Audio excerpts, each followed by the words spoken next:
Em nosso estudo de hoje está na primeira carta aos Coríntios.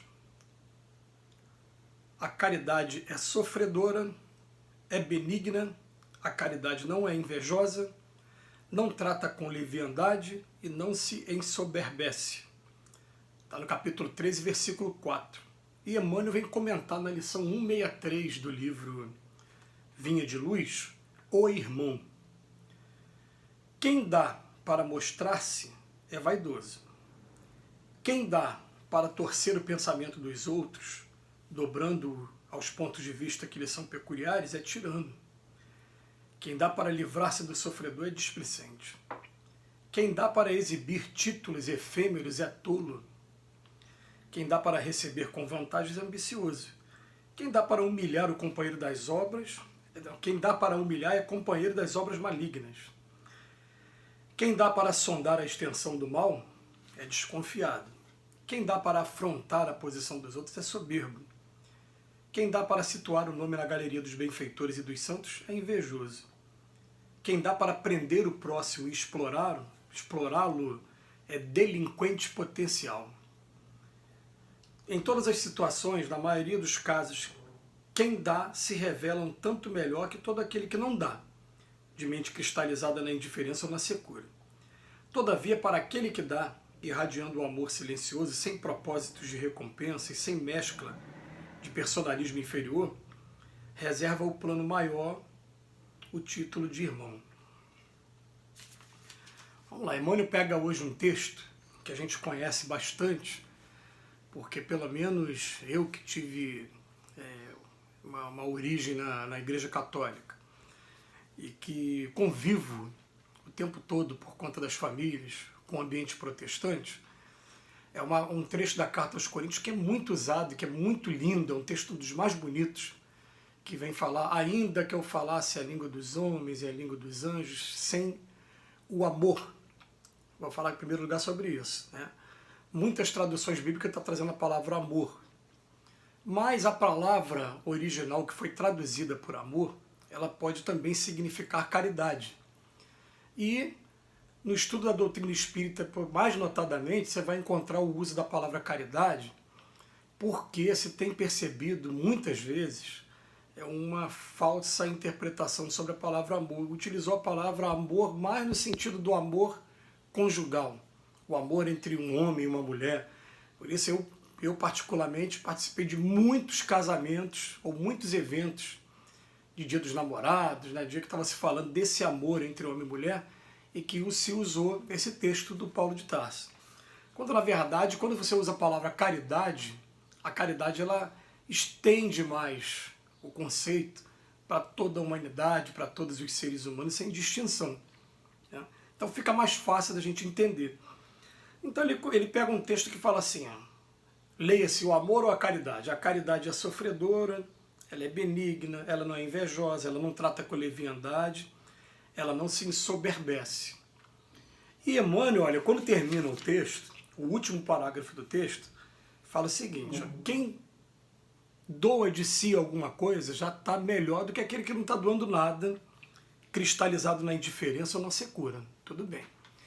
Mas para aquele que já iniciou, começa a fazer algum trabalho de doação, de alguma maneira, e quando a gente fala doação, está falando inicialmente sem esperar uma contraproposta, uma contrapartida, não tem, né, não está esperando nada.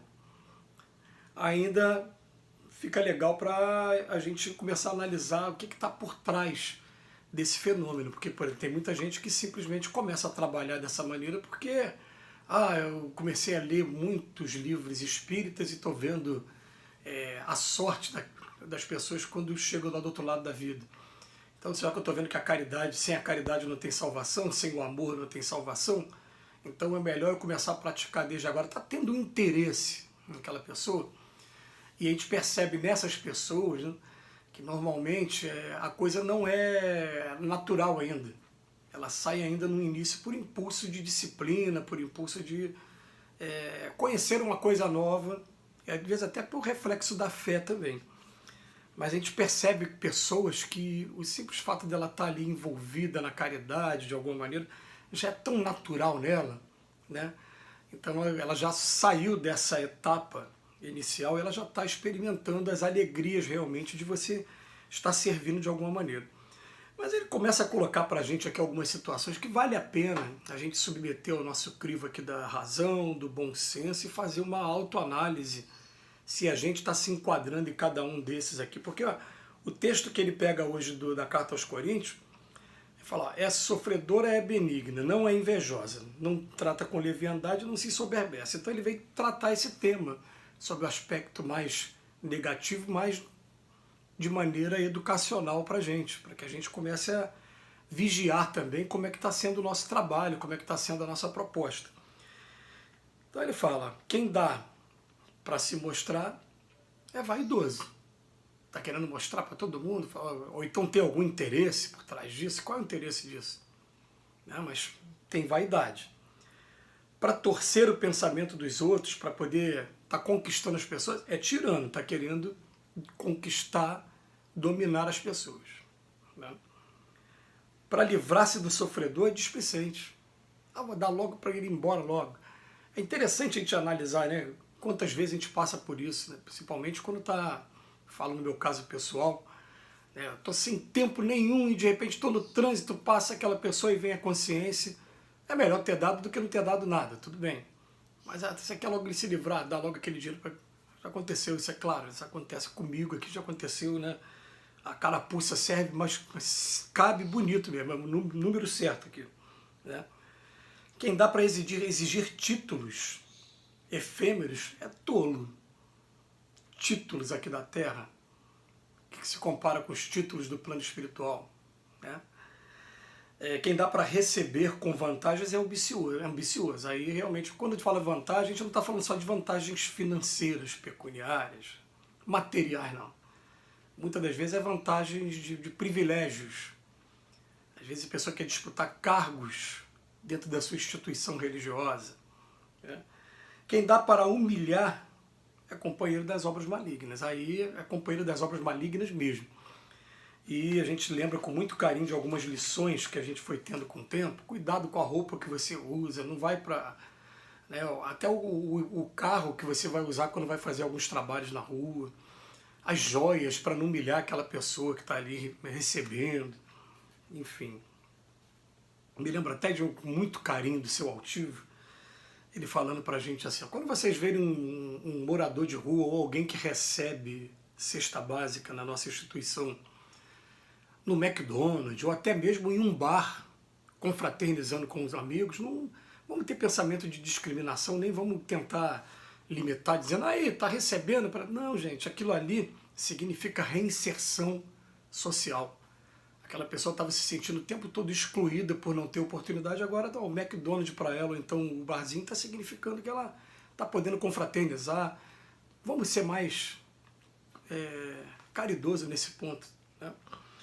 Aí depois ele fala, para sondar a extensão do mal, quem dá para sondar a extensão do mal é desconfiado. Aí está entrando naquela parte da diligência, das sindicâncias. Né? Quem dá para afrontar a posição dos outros aí já é soberbo. Quem dá para situar o nome na galeria dos benfeitores e dos santos aí é invejoso. Vai chegar uma hora que a gente vai fazer a coisa naturalmente e de Deus nada se esconde. A nossa intenção fica escancarada para o plano espiritual. Não tem como esconder. Quem dá para prender o próximo e explorá-lo é um delinquente potencial. Né? Primeiro ele falou aqui que ele chama de tirano e agora ele falou esse aqui é delinquente potencial. De todas as maneiras é a gente começar a pensar assim, eu estou procurando oferecer um pouco do meu tempo, um pouco do meu recurso financeiro que sobra, um pouco de mim, porque eu já estou entendendo que também eu proporcionando a felicidade das outras pessoas, aquelas pessoas vão estar de alguma maneira proporcionando a felicidade de todo o meio que eu me encontro. Isso é válido. Isso é válido sim. Né? Essa é a mais nobre de todas. E muitas das vezes a gente não está nem pensando no Cristo, a gente está pensando na dor no outro. Mas o Cristo falou que todas as vezes que estiverem pensando, fazendo alguma diferença para os mais pequenininhos, é Ele que está fazendo também. Mas a maioria das vezes a gente nem pensa no Cristo. E eu termino com uma frase do Leopoldo Machado. Leopoldo Machado fala que o ideal vai ser o dia que a gente chegar a fazer o bem pelo amor natural que a gente vai ter ao bem. Que Jesus nos abençoe hoje e sempre.